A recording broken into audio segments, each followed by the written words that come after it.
नमस्कार, आप देख रहे हैं जनतंत्र टीवी। आपके साथ मैं हूं शंकर दत्त पंत। खबरों की शुरुआत करते हैं खबर चंडीगढ़ से, जहां पर ऑस्ट्रेलिया की जेल में बंद विशाल जूट की तत्काल रिहाई के लिए मुख्यमंत्री मनोहर लाल ने विदेश मंत्री एस जयशंकर से बातचीत की है। सीएम ने एस जयशंकर से तत्काल मामले में हस्तक्षेप करने की अपील की है। विदेश मंत्री ने ऑस्ट्रेलियन एम्बेसी को भारत की चिंता से अवगत भी कराया है। विदेश मंत्री ने मुख्यमंत्री को भरोसा दिलाया है कि विशाल जूट जल्द जेल से रिहा हो जाएंगे। बता दें, ऑस्ट्रेलिया के सिडनी में तिरंगे के सम्मान के लिए देश विरोधी ताकतों से जमकर लड़ाई लड़ी और तिरंगे का अपमान उन्होंने नहीं होने दिया था।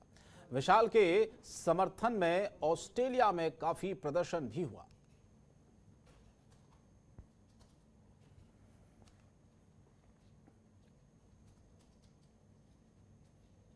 और चंडीगढ़ रेलवे स्टेशन को पंचकुला की ओर से डेवलप करने के लिए रेलवे अधिकारियों की टीम चंडीगढ़ रेलवे स्टेशन पर पहुंची। इस दौरान यहां पर हरियाणा विधानसभा अध्यक्ष ज्ञानचंद गुप्ता ने अधिकारियों के साथ मीटिंग की, जिसमें रेलवे अधिकारियों ने पंचकुला की ओर से रेलवे स्टेशन को डेवलप करने के लिए सारे प्लान की जानकारी ज्ञानचंद गुप्ता को दी। विधानसभा अध्यक्ष ज्ञानचंद गुप्ता ने बताया कि यहां आने वाले 30 सालों के हिसाब से प्लानिंग की जा रही है, क्योंकि आने वाले समय में रेलवे स्टेशन पर लाइनों की संख्या बढ़ सकती है। ऐसे में पंचकुला की ओर से ऐसा इंफ्रास्ट्रक्चर तैयार किया जा रहा है जिसे दोबारा से रीडेवलप किया जा सके।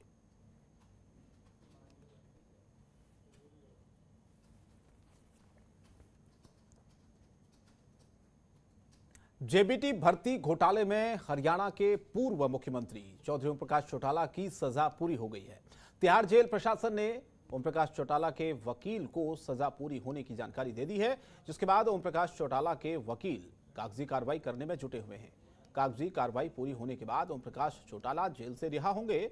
आपको बता दें कि जेबीटी भर्ती घोटाले में 2013 में पूर्व मुख्यमंत्री ओम प्रकाश चौटाला को 10 साल की सजा सुनाई गई थी। ओपी चौटाला के वकील अमित सानी ने बताया कि दिल्ली सरकार द्वारा चौटाला की स्पेशल रिमिशन मंजूर कर ली गई है और इस बारे में तिहाड़ जेल से उन्हें एक ऑफिशियल मेल भी प्राप्त हुआ है। उसकी रिहाई स्वीकृत कर ली जाएगी। उन्होंने बताया कि इससे पहले हमने उच्च न्यायालय में उनकी रिहाई के लिए कई याचिकाएं भी डाली थी। अब दिल्ली सरकार द्वारा उनकी स्पेशल रिमिशन मंजूर कर ली गई है। आपको बता दें कि रोहिणी स्थित विशेष सीबीआई जज विनोद कुमार ने 308 पेज के अपने फैसले में इंडियन नेशनल लोकदल के प्रमुख ओम प्रकाश चौटाला को घोटाले का मुख्य साजिशकर्ता करार दिया था।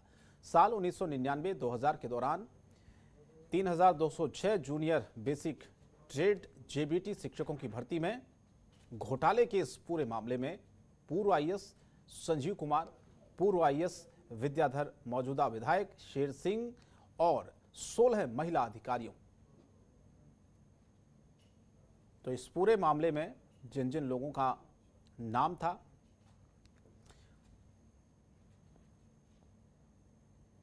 तो ओम प्रकाश चौटाला की रिहाई की खबर आने के बाद से जश्न का माहौल है। जैसे ही इस बात की जानकारी कार्यकर्ताओं को मिली, इनेलो कार्यकर्ताओं ने खुशी जताई और कार्यकर्ताओं ने इस बात का स्वागत किया, एक दूसरे को लड्डू खिलाए। इनेलो के नेताओं का यह कहना था कि उनकी रिहाई के बाद इनेलो पार्टी प्रदेश में और ज्यादा मजबूत होगी। कार्यकर्ताओं में जान आएगी, वो बूथ स्तर पर पार्टी को मजबूत करने के लिए जी जान लगा देंगे। बहरहाल उन्हें एक बार जेल जाना पड़ेगा और सारी कागजी कार्रवाई पूरी करनी पड़ेगी, जिसके बाद में उनकी रिहाई होगी।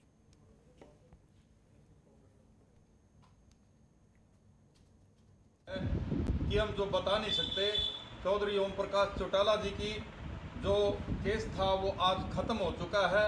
आने वाले टाइम में जब भी उनके पास टाइम होगा वो जेल के अंदर जाएंगे और अपने साइन कर देंगे और वहाँ से रिहा मानने जाएंगे। हमारी पार्टी को जो ताकत मिलेगी, हमारे भाई अभय सिंह चौटाला जी को जो ताकत मिलेगी, हमें गदगद हैं सभी कार्यकर्ता और हम उनकी लंबी उम्र की कामना करते हैं और आप सभी से भी प्रार्थना करते हैं आने वाला time Indian national Lokdal party का होगा। अब भाई अभय सिंह चौटाला जी को भी पूरा सहयोग और समर्थन मिलेगा। उन्हीं के झंडे के नीचे इनेलो पार्टी तरक्की करेगी। और ओपी चौटाला की रिहाई पर हरियाणा में इनेलो समर्थकों में जश्न है। यमुनानगर में इनेलो कार्यकर्ताओं में ढोल नगाड़ों और आतिशबाजी के साथ समर्थकों ने खुशी जाहिर की है। समर्थकों ने कहा कि उन्हें 3206 रोजगार देने की झूठी सजा मिली थी। आज उनकी रिहाई पर हर कार्यकर्ता खुश है। वो आज इस दिन को दिवाली के तौर पर मना रही है। कार्यकर्ताओं का ये कहना है कि बहुत जल्द ही अब इनेलो सुप्रीमो कार्यकर्ताओं के बीच में होंगे और एक बार फिर से पार्टी हरियाणा में मजबूत होगी। कार्यकर्ताओं का यह भी कहना है कि हमें पूरी उम्मीद है कि हरियाणा में इनेलो की सरकार बनेगी।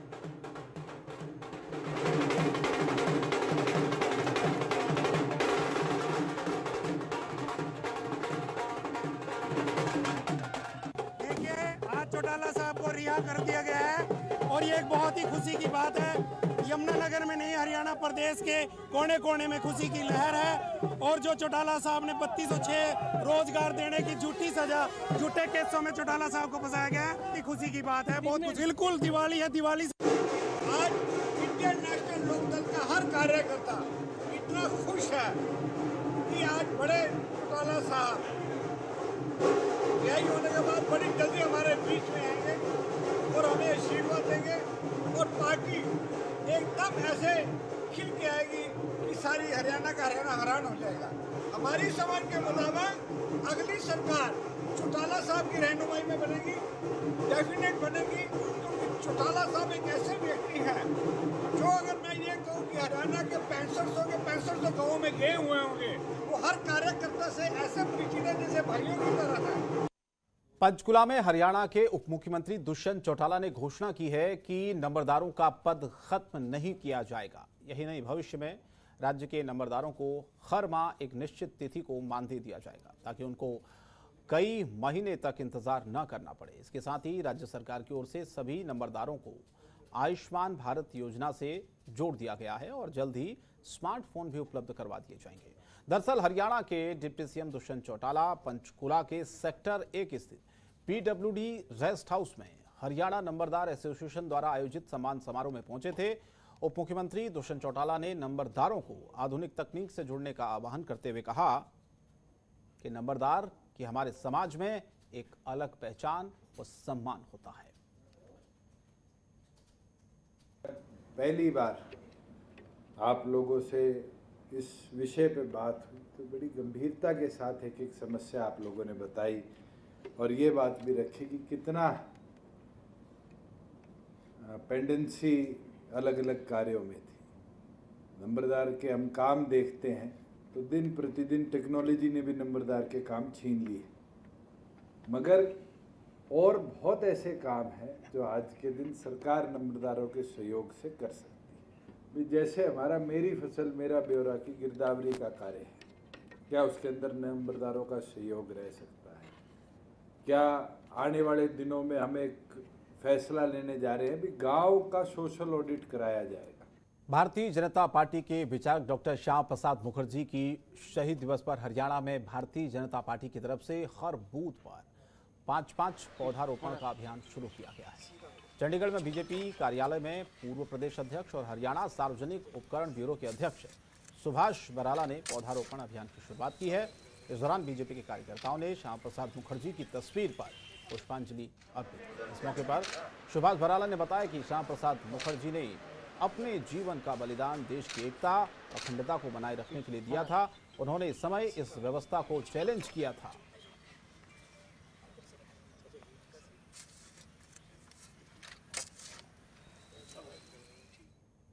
और खबर यमुनानगर से, जहां पर हरियाणा में मानसून कभी भी दस्तक दे सकता है। हरियाणा के यमुनानगर के साथ साथ कई इलाके ऐसे हैं जो बाढ़ की रोकथाम कार्य में अभी पूरे वहां पर नहीं किए गए हैं। इसीलिए यमुनानगर के उपायुक्त कई अधिकारियों की टीमों के साथ बाढ़ रोकथाम कार्यों का निरीक्षण करने के लिए निकले। उन्होंने पाया कि कई कार्य ऐसे हैं जो निर्धारित समय 30 जून से पहले पूरे नहीं हो सकते हैं। इसके लिए उन्होंने अधिकारियों को फटकार भी लगाई है। इसमें फ्लड प्रोटेक्शन में कई तरह की तैयारियाँ होती हैं, जिसमें किश्ती, चप्पू, लाइफ जैकेट्स, OBMs, बोट्स, इन सब का रख रखाव ठीक से हुआ है, अभी रेडी कंडीशन में है या नहीं, ये सारी चीज़ें रिव्यू की हैं। और ये पाया गया कि हमारे ज़िले में अगर बाढ़ आती है तो उससे निपटने की पूरी तैयारी है। खबरों के निष्पक्ष विश्लेषण के लिए सब्सक्राइब करें Jantantra TV and press the bell icon. Never miss any update.